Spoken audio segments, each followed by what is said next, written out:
मूक माटी का स्वाध्याय हम सभी कर रहे हैं। आचार्य विद्यासागर जी द्वारा विरचित। मंगलम भगवान वीरो मंगलम गौतमो गणी मंगलम कुंद कुंदाद्यो जैन धर्मोस्तु मंगलम। नमो अरिहंताणम नमो सेताणम नमो आयर्याणम नमो उवज्जायाणम नमो लोये सवसाहुणम। पंच परमेष्ठी भगवान की जय। अगले 45 मिनट के लिए सभी प्रकार के पापों का त्याग करके सभी नौवर्ण मकर मंत्र पढ़ लें।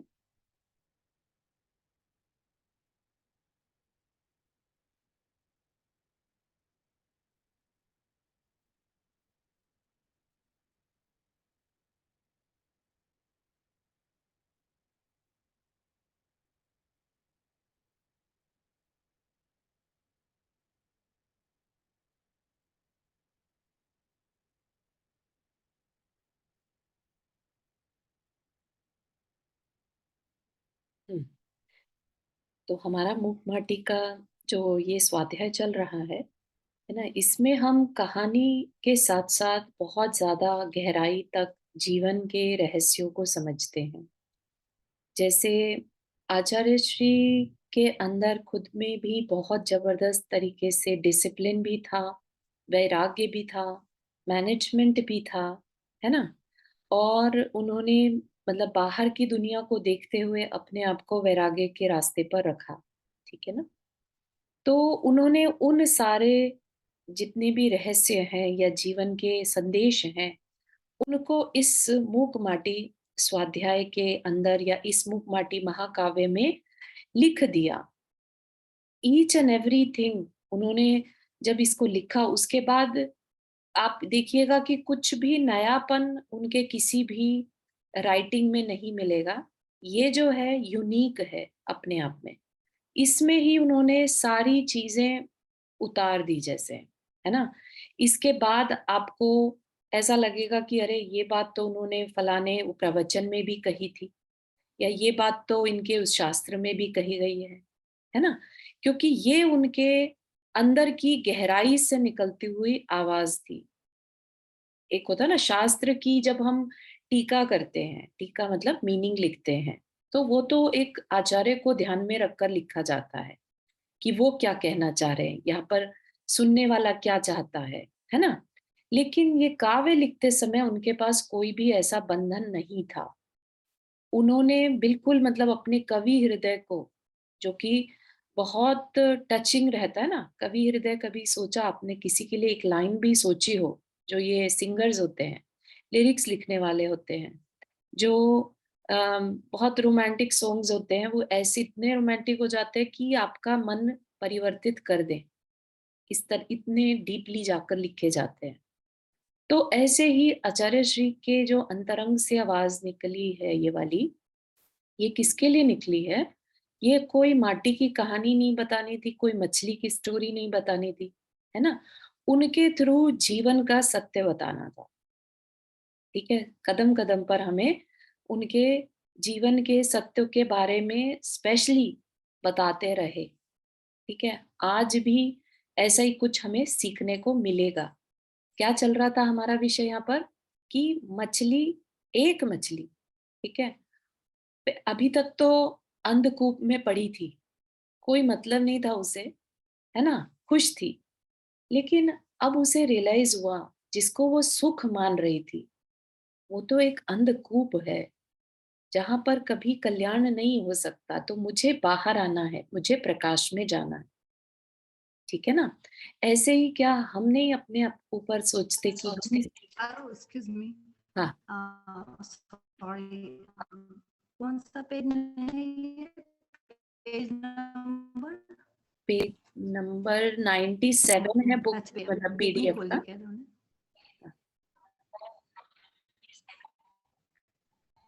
एंड ठीक है। पीडीएफ का 122। ठीक है।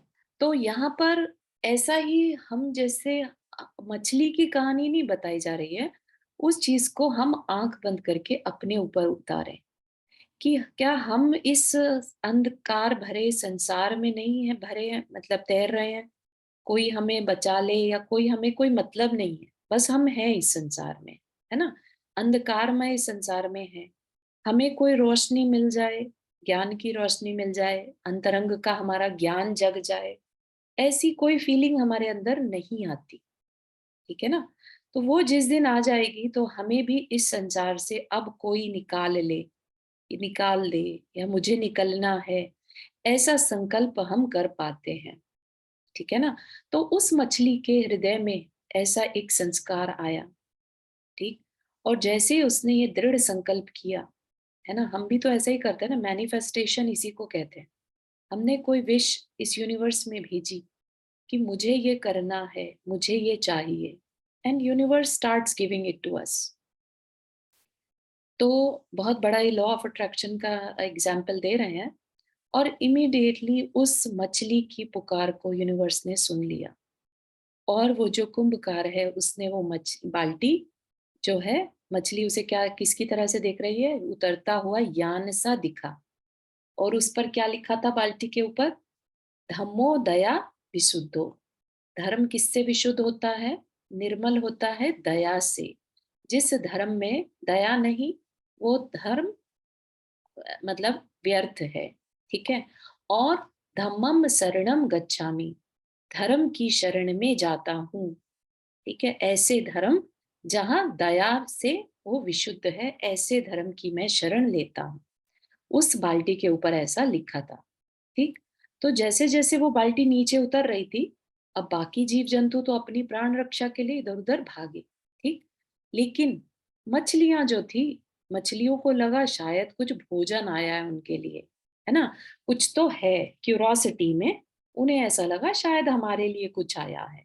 इस आशा से वो बिल्कुल अनिमेष अपलक, बिल्कुल आंखें बिना झपकाए और उस बाल्टी को निहारने लगी, ठीक? अब आगे का हमारा आज का विषय शुरू होता है।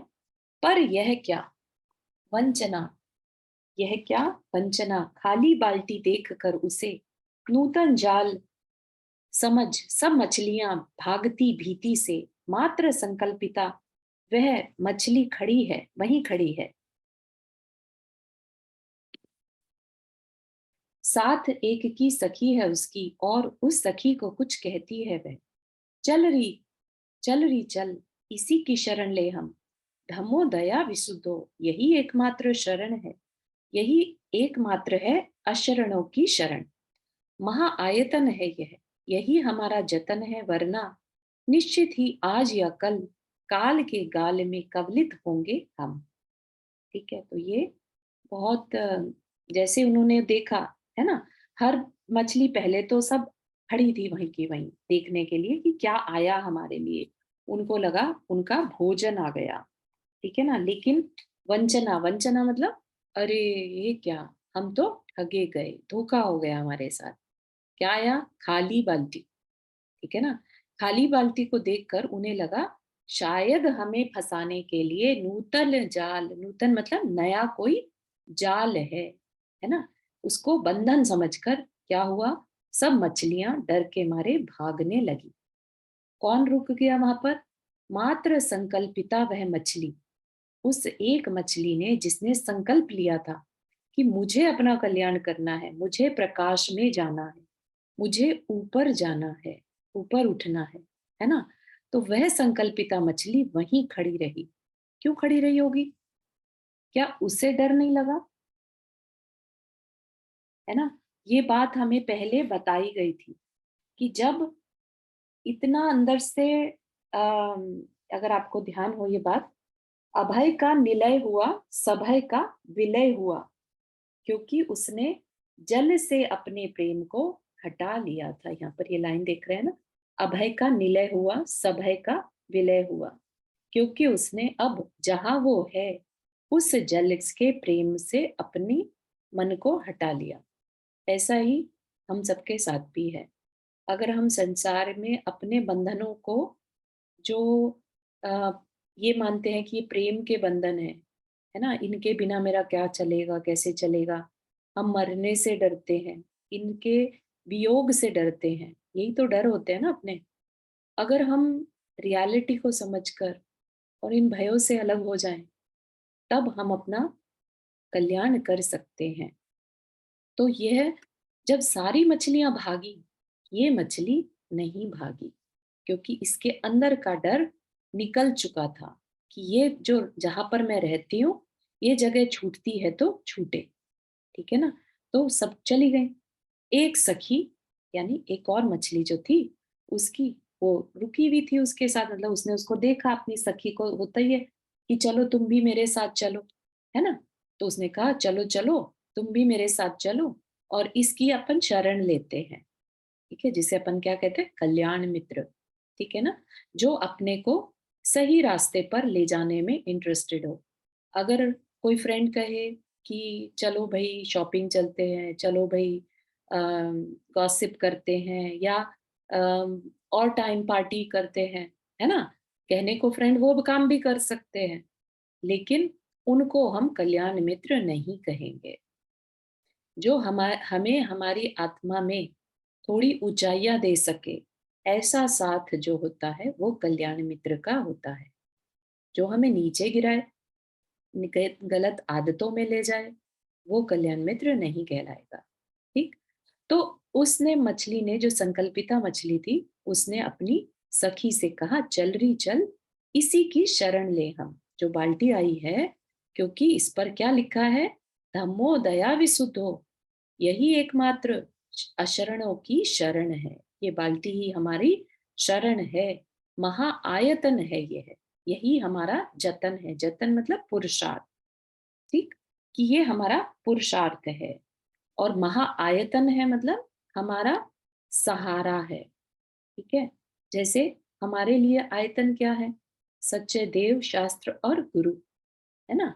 और उनके सेवक हमारे लिए क्या है, आयतन है।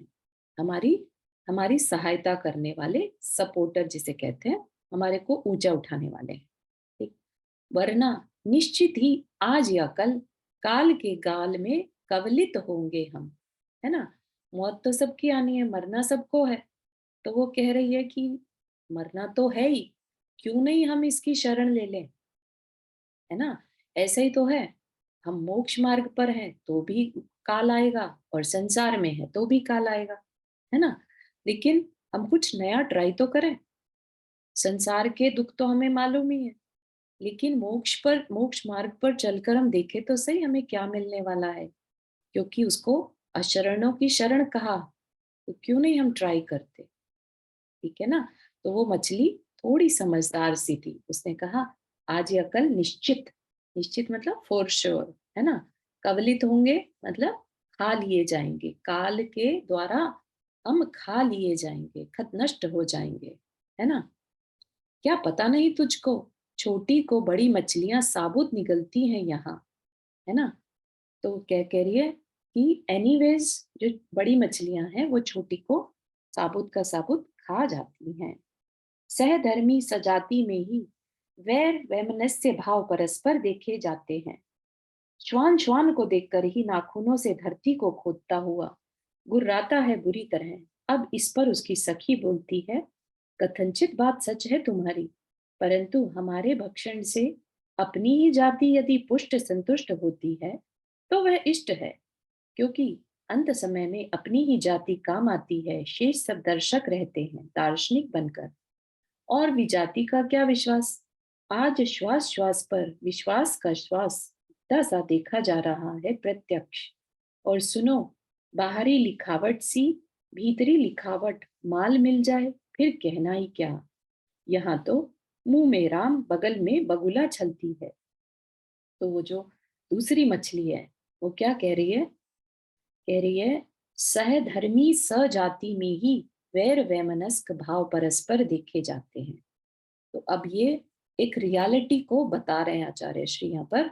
क्या कह रहे हैं कि जो सजाति है ना, कभी नोटिस करना, एक जैन जैनेतर से इतना वैर नहीं रखता जितना एक जैन जैन के साथ रखेगा। एक भाई भाई के साथ जितना वैर करता है उतना वो पड़ोसी के साथ नहीं करता। ठीक है? मतलब ये चीज एक ट्रुथ है। ठीक है? और दूर ना जाकर फ्रेंड्स के बीच में भी सेम एज ग्रुप के जो फ्रेंड्स रहते हैं, उनमें वैर वैमनस्य का भाव ज्यादा देखे जाते हैं। जो क्लोज फ्रेंड्स होंगे ना, उनके बीच में वैर वैमनस्य, जिनसे कभी कभी मिलते हैं, कोई मतलब नहीं है ना। तो यहाँ पर ये तो चीजें हम अपनी लाइफ में भी देखते हैं, लेकिन श्वान, श्वान मतलब कुत्ते को कहते हैं, तो वो क्या करता है, वो कभी किसी और जानवर पर उतना नहीं गुर्राता जितना वो खुद एक दूसरे श्वान को देखकर गुर्राता है। नाखूनों से खोदेगा धरती को, दिखाता है, धमकी टाइप की होती है वो उसकी, कि तू यहाँ पर कैसे, ये मेरी बाउंड्री है ना।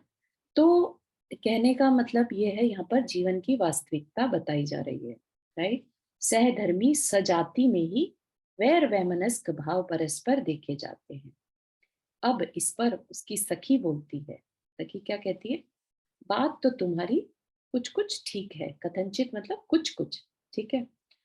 हमारे भक्षण से अपनी ही जाति यदि पुष्ट संतुष्ट होती है, माना कि हमें बड़ी मछली खा लेगी, लेकिन बुराई क्या है इस, हमारी जाति, कोई तो फायदा उठा रहा है ना, तो हमारी जाति का ही फायदा हो रहा है, तो इसमें क्या प्रॉब्लम है। मैंने ठीक है, हमें मरना ही है, तो हम अपनी जाति का कल्याण करके मरे ना, ऐसा उस सखी का कहना है।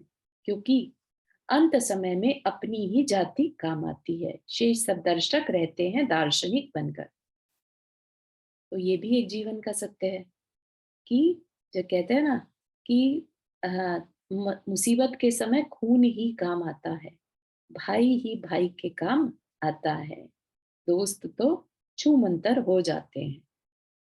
ठीक है ना, जब तकलीफ का समय आता है तो परिवार ही साथ में खड़ा दिखाई देता है। ठीक है ना, बाकी सब क्या है, शेष सब दर्शक रहते हैं दार्शनिक बनकर। दार्शनिक क्या करता है, दार्शनिक दूर खड़ा होकर सब कुछ ऑब्जर्व करता रहता है, अच्छा ऐसा हो रहा है, उसको कोई मतलब नहीं है, किसी को बचाना है, कुछ करना है, बस उसको अपनी ऑब्जर्वेशन से मतलब है ना।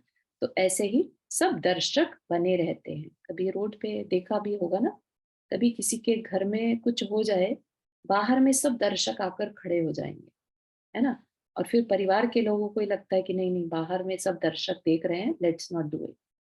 ठीक है ना। तो जो भी है, यहाँ पर देखने वाली बात है कि अंत समय में अपनी ही जाति काम आती है, और भी जाति का क्या विश्वास। ठीक है, आज हर जगह जब श्वास श्वास पर विश्वास का श्वास उठता सा देखा जा रहा है ना, सब जगह से विश्वासघात ज्यादा देखने को मिल रहा है, चाहे वह कैसा भी स्थान हो, सब एक दूसरे को धोखा देने में लगे हैं। ठीक है ना, मिलावट की चीजें बिकती हैं, पहले का समय नहीं रह गया अभी, है ना। आज झूठ का जमाना हो गया, मार्केटिंग, राइट। मार्केटिंग में सबसे ज्यादा धोखे दिए जाते हैं, राइट। तो यहाँ पर उसी चीज को कह रहे हैं, श्वास श्वास पर विश्वास का श्वास घुटता सा देखा जा रहा है। और सुनो, बाहरी लिखावट सी भीतरी लिखावट माल मिल जाए, फिर कहना ही क्या। मतलब कि जैसा बाहर लिखा है वैसा ही अंदर मिल जाए, है ना। अगेन, मार्केटिंग के डब्बे जो प्रोडक्ट्स आते हैं, उनमें लिखा कुछ होता है, माल कुछ होता है, राइट। या बाहर में ऐसा लिख देंगे कि इसके बिना तो आपकी सेहत ही नहीं बन सकती, this is best for your सेहत, कुछ कुछ मार्केटिंग प्रोडक्ट सभी को मालूम है। तो क्या कहना चाह रहे हैं, जैसा कि अभी उसने कहा कि देखो इस बाल्टी के ऊपर क्या लिखा है, धम्मो दया विशुद्धो, है ना, तो इसकी शरण लेते हैं। तो वो सखी कह रही है कि जो लिखा है वो जरूरी नहीं है कि अब दया हो ही जाएगी, अब हमें शरण मिल ही जाएगी, है ना। तो आज तो मुंह में राम बगल में बगुला चलती है। क्या है, मुंह में राम मतलब मुंह में तो अच्छी अच्छी बातें बोल रहे हैं, और अंदर ही अंदर बगुले की तरह अंदर कालापन है।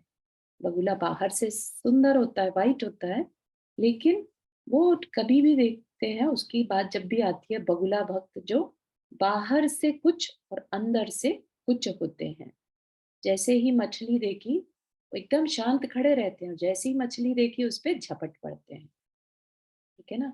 ऐसे ही हमें भी जो अपना लगने वाला इंसान होता है, उसी से धोखा मिलता है। ठीक है ना? तो इसलिए वो कह रही है कि विश्वास मत करो। आज का टाइम विश्वास का टाइम नहीं है। ठीक है? फिर क्या कहा? दया का कथन निरा है और दया का वतन निरा है। एक में जीवन है और एक में जीवन का अभिनय। अब तो अस्त्रों शस्त्रों और वस्त्रों कृपाणों पर भी दया मूल का धर्म का मूल है लिखा मिलता है, किंतु कृपाण कृपालु नहीं है। वे स्वयं कहते हैं, हम हैं कृपाण, हम में कृपा न। ण का जो होता है ना, ण को प्राकृत भाषा में जो मीनिंग होता है न निकलता है ना? तो कह रहे हैं हम हैं कृपाण, हम में कृपा न। तो क्या कह रहे हैं? ये बहुत सुंदर है कि दया का कथन निरा है। निरा मतलब निराला है, कथन मतलब कहना, मुंह से बोलना। तो दया की बात करना अलग बात है, और दया का वतन निरा है। वतन मतलब उसको जीवन में उतारना, उसको निभाना अलग बात है। ठीक है ना? वो जो कहते हैं ना, दिखाने के दांत और खाने के दांत और। तो दया की बातें करना और दया को जीवन में उतारना और। एक में जीवन है और एक में जीवन का अभिनय। ठीक है ना? सभी ने ऐसा देखा होगा आज के समय में। तो जो इंसान अपनी अपनी ही रियलिटी नहीं दिखाना चाहता लोगों के सामने। ठीक है ना? मेनली अपना ही जीवन, उसका अभिनय किया जाता है। अगर दुखी होगा तो क्या कहेगा बाहर जाकर? हाँ, बहुत मजे की लाइफ चल रही है ना? जो देखने में थोड़ा सा कम होगा, है ना, 19-20 होगा, तो वो अपने को पूरी तरह से बाहर से अप टू डेट करके आएगा। आजकल ये जो प्लास्टिक सर्जरी के बहुत जबरदस्त यूसेज होने लगे हैं, बहुत ज्यादा। वो किस लिए है? वो एक तरह से हम जैसे हैं वैसा नहीं दिखना चाहते। ठीक है ना? तो क्या हो गया ये क्या वास्तविक जीवन रह गया? नहीं, ये जीवन का अभिनय है। हम जी रहे हैं ऐसा दिखाना। सोशल मीडिया के टाइम में तो और भी ज्यादा ये अप्लाई होता है ना? हम सब जीने का अभिनय कर रहे हैं कि हमारी लाइफ बहुत अच्छी है। कहीं जाएंगे, एक बार स्माइल देंगे, फोटो खिंच जाएगी, उसके बाद चाहे कितना भी मुंह बनाए रहे, है ना? हमारे ट्रिप पे हम बहुत हंसे, ऐसा दुनिया को दिखाया जाता है। ठीक है ना? अपनी 1 सेकंड की अच्छी जो समय होता है उसको हम इस दुनिया के साथ शेयर करते हैं। अपने रोने-धोने को कभी नहीं शेयर करते। क्योंकि क्या है? ये जीवन का अभिनय है। ठीक है ना? तो अगर नहीं दिखाना है रोना, तो हँसना भी मत दिखाओ। दोनों चीज़ों से दूर रहो, है ना? जब आप रियलिटी पूरी तरह नहीं दिखा सकते, अधूरी दिखा रहे हैं, तो वो अधूरापन ही है। ठीक है ना? तो फिर यहाँ पर क्या कह रहे हैं? अब तो अस्त्र शस्त्र और वस्त्र कृपालों पर भी दया धर्म का मूल है। कृपालो, कृपाल क्या होती है? तलवार। ठीक है? तो तलवारों पर भी अस्त्र शस्त्र और वस्त्र, कपड़ों पे कोई कितना भी लिखवा दे, अहिंसा परमो धर्म, राइट? दया धर्म का मूल है, लिख दे, उससे मैटर नहीं करता, है ना? क्या कह रहे हैं? कृपाण कृपालु नहीं है। कृपालु मतलब दयालु, कृपा करने वाला, है ना? तो कृपाण अपने आप में दया नहीं करती। वो स्वयं कह रही है कृपाण, हम में कृपा नहीं है। ठीक है ना? कहाँ तक कहें अब? धर्म का झंडा भी डंडा बन जाता है, शास्त्र शस्त्र बन जाता है अवसर आकर, और प्रभु स्तुति में तत्पर सुरीली बांसुरी भी बांस बन पीट सकती है। प्रभु पथ पर चलने वालों को समय की बलिहारी है। ठीक है, अगेन आचार्य श्री यहाँ पर वास्तविकता को बता रहे हैं कि समय कैसा आ गया है कि कहाँ तक कहें। धर्म का झंडा भी क्या बन जाता है? डंडा बन जाता है। हम उस धर्म के नाम पर ही लड़ने लग जाते हैं। शास्त्र शस्त्र बन जाता है। शास्त्र की लिखी हुई बातों पर शास्त्रार्थ करने लगते हैं, लड़ाई झगड़े करने लगते हैं, है ना? जो पढ़ने लिखने की चीज थी, अपने को सुधारने की चीज थी, उसको हमने शस्त्र बना लिया। ठीक है ना? धर्म का झंडा भी डंडा बन जाता है। कहाँ तो धर्म का झंडा किसके लिए था? प्रभावना के लिए। और वही हमारे ही कृत्यों से, हमारे ही बिहेवियर से अभी क्या है, लोग उससे डरने लगे हैं। वो धर्म का झंडा ना कह रहकर अब डंडा जैसा लगने लगा है ना? इसीलिए आज की जो युवा पीढ़ी है, वो धर्म के साथ जुड़ना पसंद नहीं करती, क्योंकि वहां पर सिर्फ बाह्य आडंबर दिखते हैं। जो अभी बताया ना, जीवन अभिनय की तरह से दिखता है। मंदिर में जाकर खूब अच्छे से बिहेव करते हैं, और वही पर्सन घर आकर बहुत डिफरेंटली बिहेव करता है। और जो उनके परिवार वाले हैं, उन्हें लगता है कि अरे, ये किस तरह का धर्म है? अगर यही धर्म है तो मुझे नहीं करना ऐसा धर्म, है ना? तो हम अगर धर्म को जीवन में उतारेंगे, तभी हम कह सकते हैं हमने धर्म का झंडा फहराया। नहीं तो वह धर्म का झंडा उन सामने वालों के लिए डंडा बन जाता है।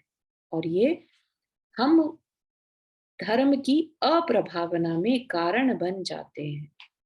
अगर हमारे कारण कोई धर्म से दूर रहता है, हमारे बिहेवियर के कारण या हमारी बातों के कारण, है ना, हमारा बोल चाल ऐसा है कि सामने वाले को लगता है कि इसकी भाषा ऐसी है, तो ये जो बिहेव फॉलो करता है ना, मुझे करना ही नहीं, राइट? तभी सम्यक दृष्टि के अ, अंग में एक प्रभावना अंग कहा गया। ठीक है? तो एक सम्यक दृष्टि प्रभावना कैसे करता है? सम्यक दृष्टि अपनी प्रभावना अपने 4 गुणों से, प्रशम, संवेग, आस्तिक्य, अनुकंपा। प्रशम में उसकी कषायें मंद रहती हैं, उसको अनुकंपा रहती है दूसरों के लिए, एकदम उसका दिल हर टाइम पसीजा रहता है कि ये चीज सिचुएशन मेरे साथ हो गई तो, मुझे ऐसा कोई कह दे तो, हर चीज में वो अपने आप को दूसरे के शूज में रखकर देखता है। ठीक है ना?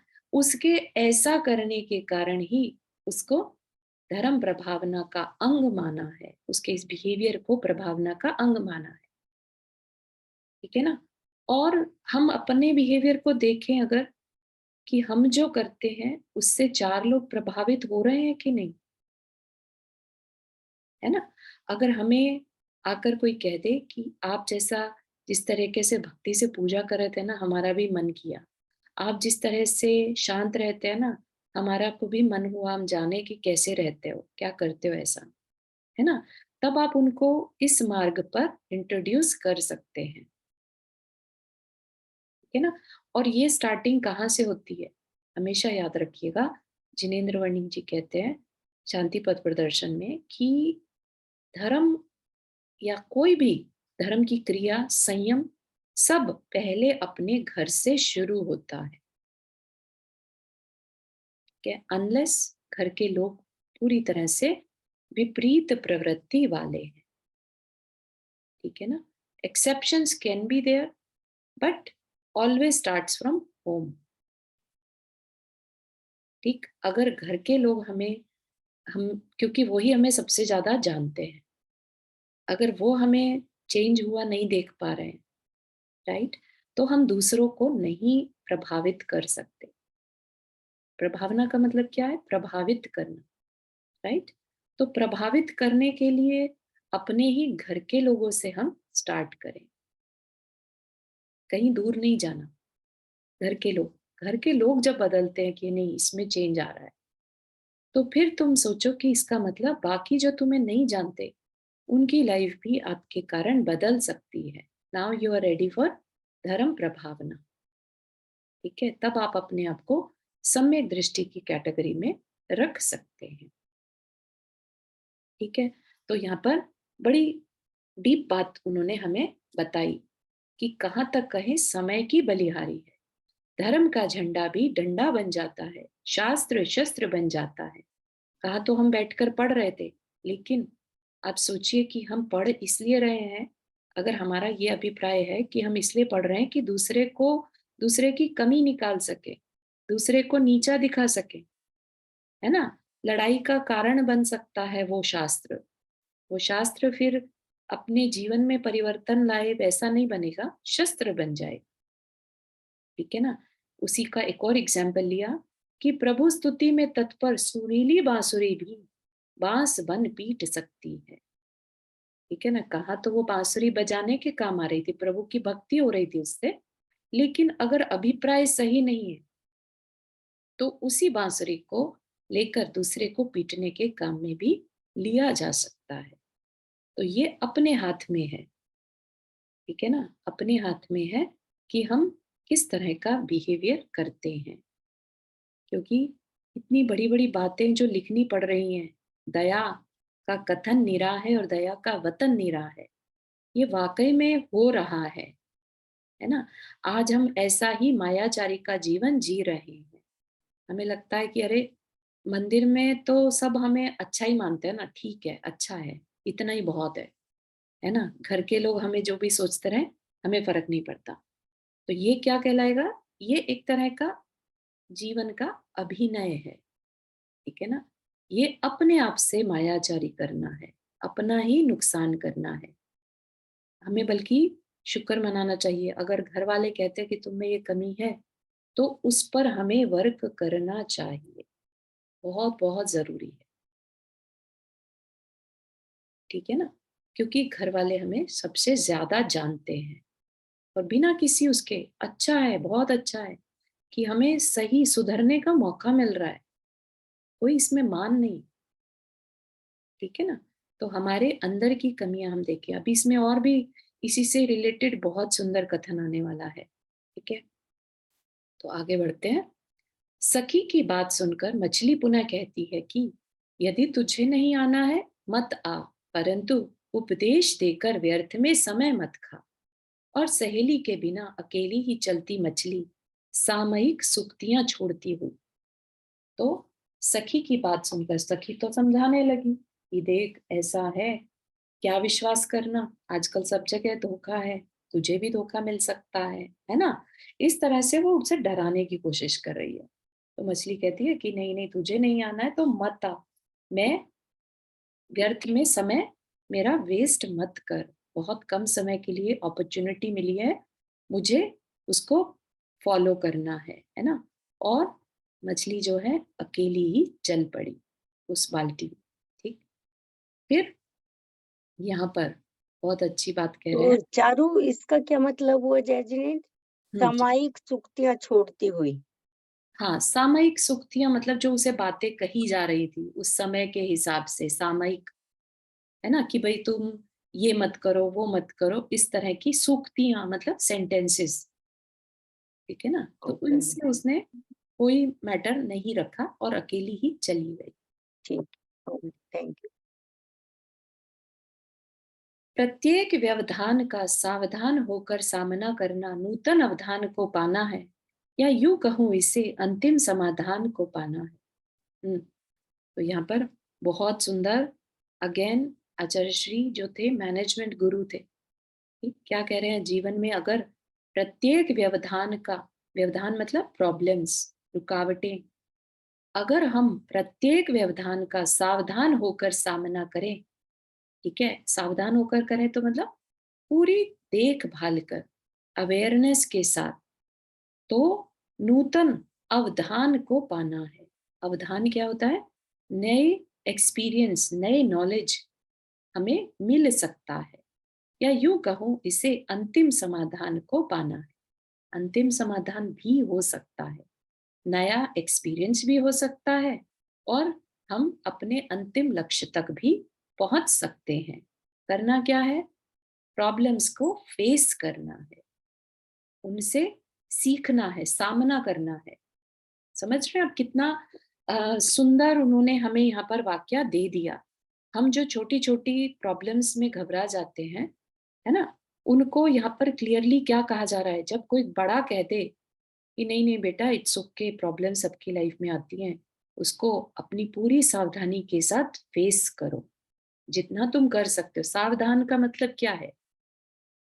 ऐसा नहीं कह रहे कि नो मैटर व्हाट सामना करो, नहीं, सावधान होकर सामना करना, मतलब क्लैरिटी के साथ, मतलब अपनी अम, थोड़ी सी इसमें क्रिएटिविटी दिखाकर, ठीक है?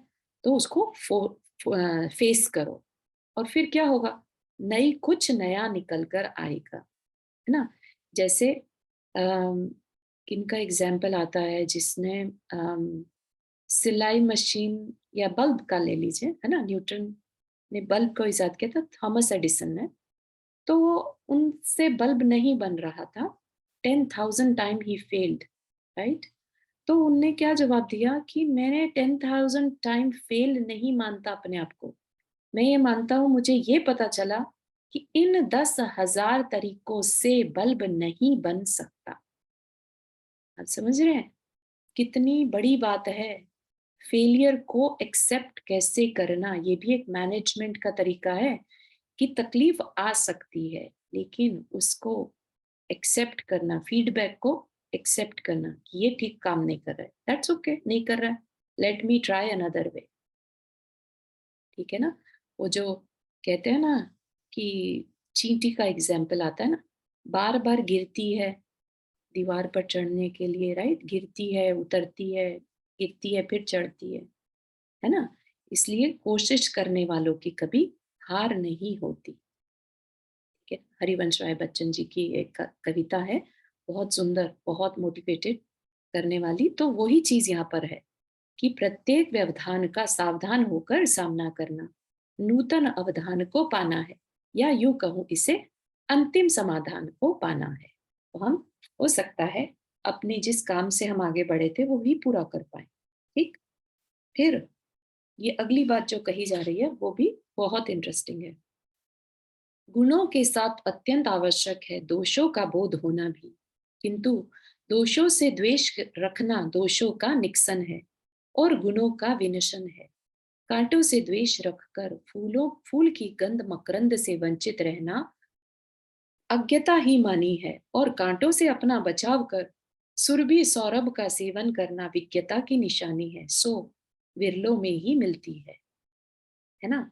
कितनी सुंदर बात यहाँ पर कही है। क्या कह रहे हैं? गुणों के साथ, गुण देखने के साथ साथ अत्यंत आवश्यक है दोषों का बोध होना भी। हम क्या कहते हैं ना, एक लाइन आती है पूजा की, है ना? बिन जानन के दोष गुणन को कैसे तजिए कहिए, ठीक है ना? दोष और गुण जब तक हम जानेंगे नहीं, हम कैसे उन्हें छोड़ना और ग्रहण करने का भाव कर सकते हैं? तो क्या कह रहे हैं? गुणों के साथ अत्यंत आवश्यक है दोषों का बोध होना भी। तो अपनी गलतियों का पता होना भी आवश्यक है, ठीक है ना? अपने अंदर गुण है, वो पता होना चाहिए। अपने दोषों का भी बोध होना चाहिए। और किंतु दोषों से द्वेष करना दोषों का विकसन है। ये भी एक अनदर थिंग बता रहे हैं कि लेट्स से हमने अपने दोष तो देखे नहीं, और दूसरे के दोष देखकर हम उससे द्वेष करने लगे, तो क्या होगा? वे द्वेष हमारे अंदर भी विकसित हो जाएंगे। ठीक है? दोषों से द्वेष रखना दोषों का विकसन है और गुणों का विनशन है, क्योंकि जैसी दृष्टि वैसी सृष्टि। अगर हमारी दृष्टि दूसरे के दोषों पर है, तो मानकर चलिए कि वो दोष हमारे अंदर भी विकसित हैं, या हो चुके हैं, या हो जाएंगे, ठीक है ना? और अगर दोष विकसित होंगे तो गुण चले जाएंगे। गुणों का विनशन है, ठीक है ना? कितनी सुंदर बात बताई जा रही है यहाँ पर हमें, है कि नहीं? और क्या कह रहे हैं? कांटों से देश रखकर फूलों की गंध मकरंद से वंचित रहना अज्ञता ही मानी है। अगर हमें ये कह दें हम कि हमें नहीं पसंद कांटे, है ना? और उनसे द्वेष रखकर हमें क्या नहीं मिलेगा फिर? फूलों की गंध, सुगंधी जो है, अगर उस फूल में कांटे हैं और हमें कांटे पसंद ही नहीं है, राइट? हमें कहेंगे हमें नहीं पसंद, बिल्कुल देखना तक पसंद नहीं है कांटों को, तो हम उस फूल की गंध, मकरंद मतलब उसके अ, अच्छी जो गुलकंद बनता है जैसे, ऐसा उसकी गंध मकरंद से वंचित रह जाएंगे। और ये हमारी क्या है? अज्ञता यानी अज्ञानता मानी जाती है। तो हमें क्या करना, कांटों से अपना बचाव कर, कांटे पसंद नहीं है तो ठीक है, हम उन कांटों को देख कर जान कर अपने से दूर रखें। ठीक है ना, हम जितना उनसे द्वेष भाव रखेंगे उतने ही वो हमारे अंदर पनपेंगे, क्योंकि उन कांटों के साथ साथ जो गुण थे, हम उन गुणों पर ध्यान नहीं दे पा रहे। ठीक है ना, तो कांटों से अपना बचाव कर सुरभि सौरभ का सेवन करना विज्ञता की निशानी है। सुरभि सुगंध को लेना, कांटों से अपने को बचाकर सुरभि सौरभ का सेवन करना विज्ञता की निशानी है। विज्ञता मतलब समझदारी, है ना, विज्ञ मतलब होता है समझदार, जो विज्ञ होते हैं अच्छे ज्ञानी, सो विरलों में ही मिलती है। बहुत कम ऐसे लोग रहते हैं जो द्वेष दोषों से द्वेष ना करें। सामने वाले के अंदर कोई दोष दिख भी रहे हैं तो मुझे उसके ये दोष पसंद नहीं है माना, लेकिन उसके अंदर गुण भी तो होंगे, हम उसके गुणों पर फोकस कर सकते हैं। नहीं तो हम उन गुणों से वंचित रह जाएंगे और ये हमारी अज्ञानता होगी। ठीक है ना, तो ये चीज बहुत अच्छे से यहाँ पर समझाई जा रही है। जीवन का एक तरीका बताया जा रहा है कैसे जीना। बात समझ में आ रही है?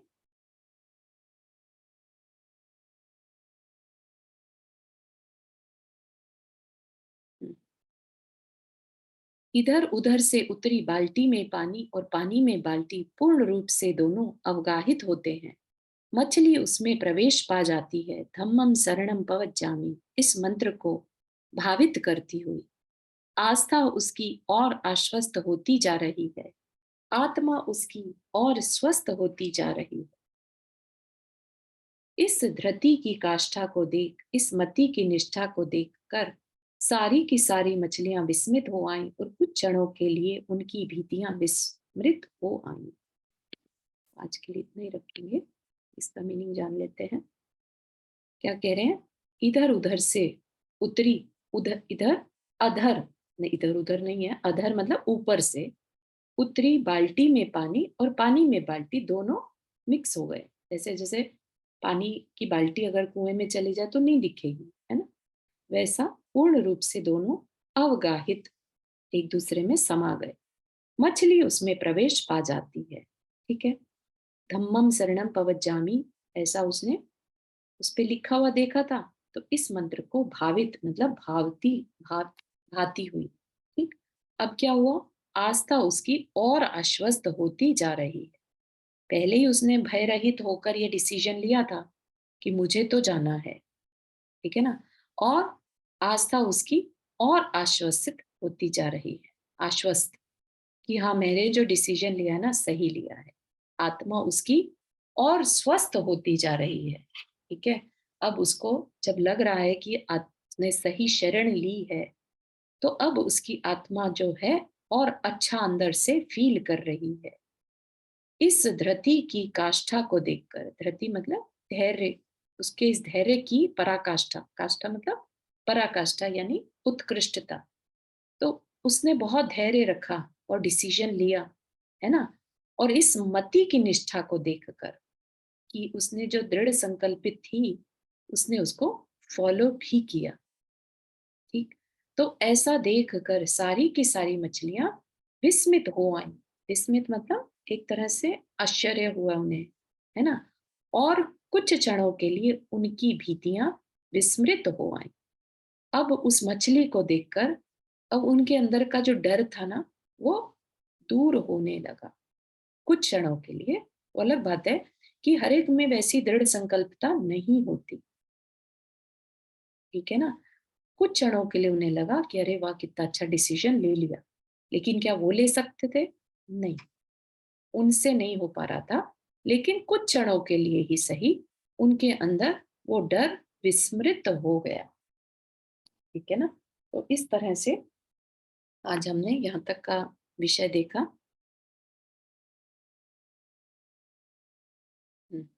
पर भी आगे अच्छा अच्छा विषय आता रहेगा। ठीक है, यहाँ तक के किसी को कुछ शेयर करना है?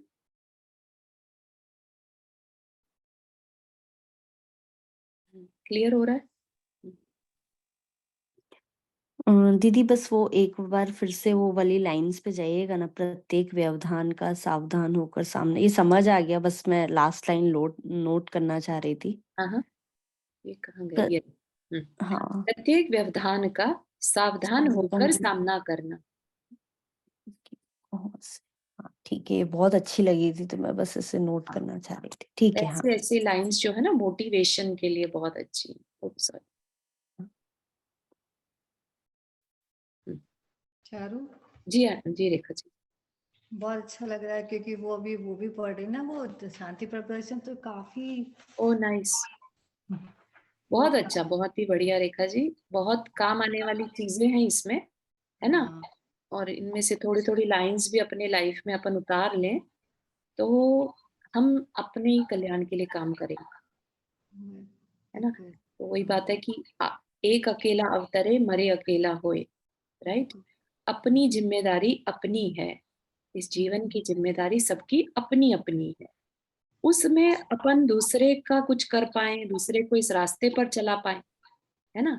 आई थिंक हमने बात पहले भी पढ़ी थी, राइट?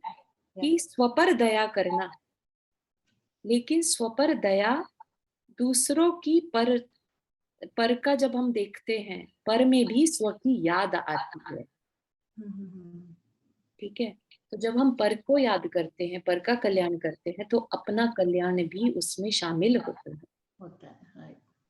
तो चार शांति पढ़ी आज, अभी पढ़ के ऊपर आई थी, बहुत अच्छा लग रहा था वो भी, ये भी। वेरी नाइस, बहुत सुंदर, वेरी गुड, ठीक है। ठीक है चलिए, आज आपने बहुत अच्छी मैं तो तरह से कहता हूँ सबसे बड़ी दया यही है। हाँ जी, हाँ कुछ कह रहे हैं? बोलिए बोलिए बोलिए, आप कुछ बोल रहे थे, मैं कुछ बोलने लगी, सॉरी। हाँ, मैं कह रहा हूँ इसलिए जीव के प्रति या अपने प्रति सबसे बड़ी दया यही है कि आप अपना कल्याण करो। बिल्कुल। मैंने 8 दिन में 608 जीव ही आप मतलब निगोज से तरस जीव बन सकता है। वो आप जब तक खाली नहीं करोगे जगह, तब तक वो वाला जीव निगोज से आएगा नहीं। तो सबसे बड़ी दया जीव का आपने यही किया कि आपने एक जगह खाली कर दिया, आप अपना निर्माण कर लिया। तो इसलिए अपना जो अभी चारू जी कह रहे थे ना, आपके हित के साथ दूसरे के मतलब हित होता ही है, आपका हित सोचो आप। बहुत सही, बिल्कुल सही है। ठीक है, बहुत अच्छे कोटेशन दी जी। नंदा जी आपने हाथ रेस किया। अपना ही सोचना कि दूसरे का ही सोचना, दूसरे का ही सोचेंगे तो अपना ही तो ऐसा नहीं है। अवधान का मीनिंग। हाँ, अवधान मतलब नया अवधान मतलब निर्धारण कर लेना, ठीक है? तो नई धारणा या नया ज्ञान, नया एक्सपीरियंस, ठीक है? अच्छा, मतलब मुश्किलों को जीत कर हम नया एक्सपीरियंस लेते जाते हैं। हाँ ठीक है, बहुत बढ़िया। हाँ कुसुम आंटी, आप कुछ कह रहे थे? मैं किसी दूसरे का कल्याण कैसे अपना कल्याण होगा कि अपने कल्याण किसी दूसरे का कल्याण होगा, ऐसा डॉक्टर देती है। परस्पर उपग्रहो जीवाना, है ना? हाँ मैं वही, हाँ हाँ, वो मैं दोनों का एक दूसरे से ही कल्याण है, बिल्कुल सही। चलिए, जिनवानी स्तुति। जवानी के ज्ञान से सुजलो कालो, सोवाणी मस्तक धरो सदा दे तू दो। हे जिनवानी भारती तो ही जपो दिन रैन, जो तेरा शरणा गए सो पावे सुख चैन। 9 बार नमन करना।